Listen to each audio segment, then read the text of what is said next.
1978, and not many people base their debut #1 on a literary classic, but not many people are Kate Bush. Kate was a unique talent. Artists didn't dare to do things like that. This was someone who had no fear. It's one of those songs that everybody knows. It's incredibly special, and it launched one of the great careers.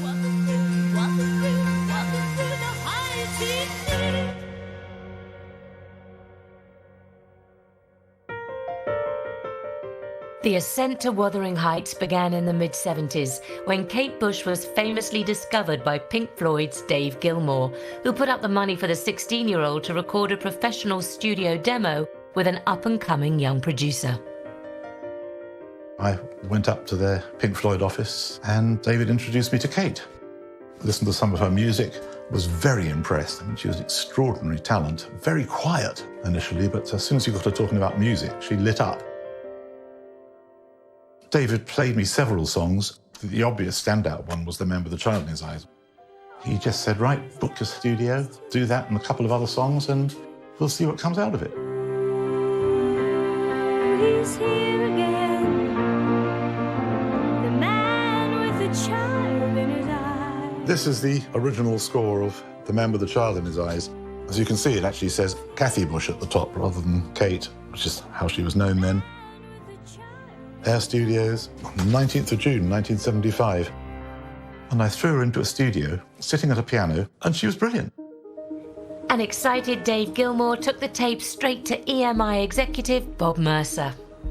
David went into Bob's office, put the tape down on the desk, and looked at him in the eye and said, here's this girl you're going to sign.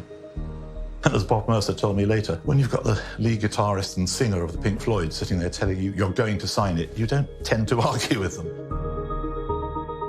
It would be 2 years before Kate released a record, during which time she wrote more songs and honed the dance skills that would be a massive part of the success of Wuthering Heights.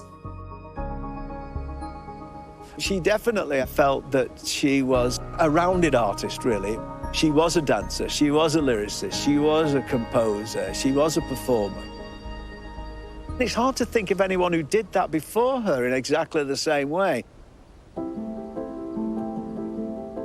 And Kate would draw on literature too, penning a song during those 2 preparatory years inspired by Emily Bronte's Gothic novel, written here in Haworth, West Yorkshire.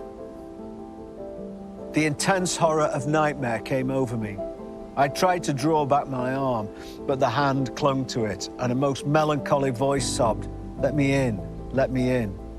"Who are you?" I asked, struggling, meanwhile, to disengage myself. "Catherine Linton," it replied shiveringly. "I'm come home. I'd lost my way on the moor." It's all there, coming home, the landscape and the fact that it's a ghost and the window and everything is there.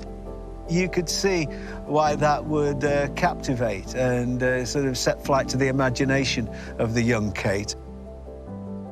She came round to my flat, said, I want to play you another song. OK. So she sat down on the piano and ding, ding, ding, ding, ding, ding, ding, ding, ding, ding, ding. I thought, oh, that's interesting. And she played the whole song right through and then turned around to me and said, you know, do you think that's OK? Is it good enough to go on the album? And I said, oh, yes, definitely. Although it turns out we've all been mishearing the first line of this iconic song for 40 years.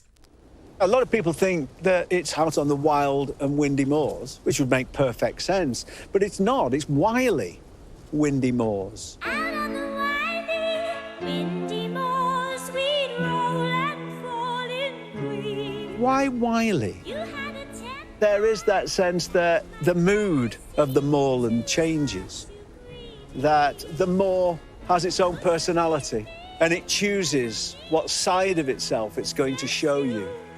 I hated you, I loved you too.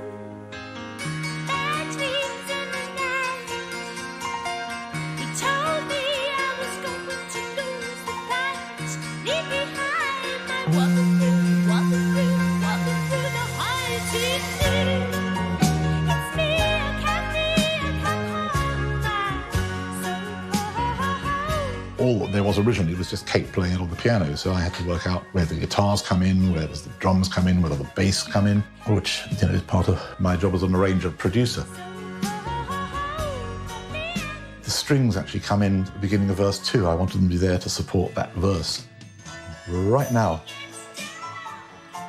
just when it's dark and lonely, the warmth of the strings almost contradicts that, but I quite like that idea.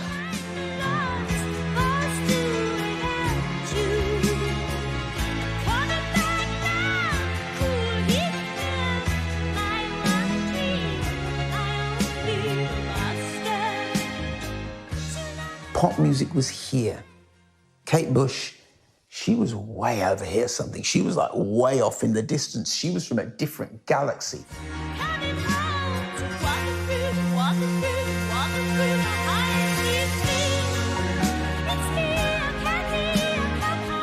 And then there is the voice, doing things that you hadn't heard a female singer do before. Not in pop music. She can sing very low alto parts and incredibly high off the top of the treble clef. At first it was like, is that how she sings? It was so high-pitched and it was so shrill. And we later found out that, yes, she did sing a bit like that, but she was exaggerating it to play the part of Kathy, this sort of banshee. I'd never heard anything like it or seen anything quite like that video. You could see the fact that she'd studied mime and dance and, you know, she was kind of the real deal. It does have that very ethereal feel to it, that whole video. You are hypnotized as the viewer by the expression on her face and those fabulous eyes, but the expressive dancing as well. It just feels much more like it's instinctive and it's just coming from her gut, how she feels in the moment. After Wuthering Heights topped the UK charts for 4 weeks, 2 top 10 albums would follow. And then in 1979, a tour which has become the stuff of legend. The sellout shows with Wuthering Heights as the predictable final encore combine music, dance and mime. But this explosion of creativity would come at a cost. After about 18 months, she thought, I'm just working nonstop. I can't do this, or else I'll never write more songs. So hence she became what some people mistakenly thought was a reclusive figure. But actually, she preferred writing songs and making records. It doesn't hurt me. Do you wanna feel how it feels? The next 35 years saw 9 hit albums, but no further tours. Even interviews were rare, with DJ Mark Radcliffe being one of very few granted the privilege. I used to talk to her and say, are you ever going to do any more gigs? And she always said, I haven't ruled it out. But there was a point in time where she'd been not ruling it out for a very long time. Kate's prolonged low profile saw fans fill in the gaps based on the persona she'd taken in her most famous hit all those years ago. She'd often been called a recluse, which is not true at all. She'd just lived a life out of the showbiz life. She did once say to her, you say, people think that I am this weird Gothic woman who lives in some kind of turreted castle and never goes anywhere. I just think she lived a life of being a mum and made a record when she felt like it. I think it was as simple as that.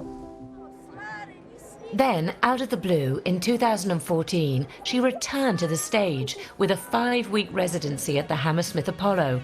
A notable absentee from the set list was her only #1 hit, Wuthering Heights. But 4 years later, she paid tribute to the woman who inspired her breakthrough hit in a permanent way up on the wily, windy Yorkshire moors. And here it is. Wow. When, as part of the bicentenary celebrations of Emily Bronte's birth, Kate wrote an inscription for this memorial stone. Actually, from a distance, it's quite hard to read it. You can't go back too far, or else you'd fall over a very steep hillock down into a rocky stream. But close up, I mean, it is very clear. She stands outside, a book in her hands. Her name is Kathy. I cannot reach this window. Open it, I pray. But this window is a door to a lonely world that longs to play. Ah, Emily, come in and stay. And I think it's an amazing thing. It's an amazing thing to see. For Kate Bush to have launched her career being so inspired by Wuthering Heights, and for her to put these words here in Bronte Country, which are going to stay here forever. So they're forever entwined, and forever there will be her sort of note of thanks and inspiration to Emily. I think it's the perfect end to the story, in a way.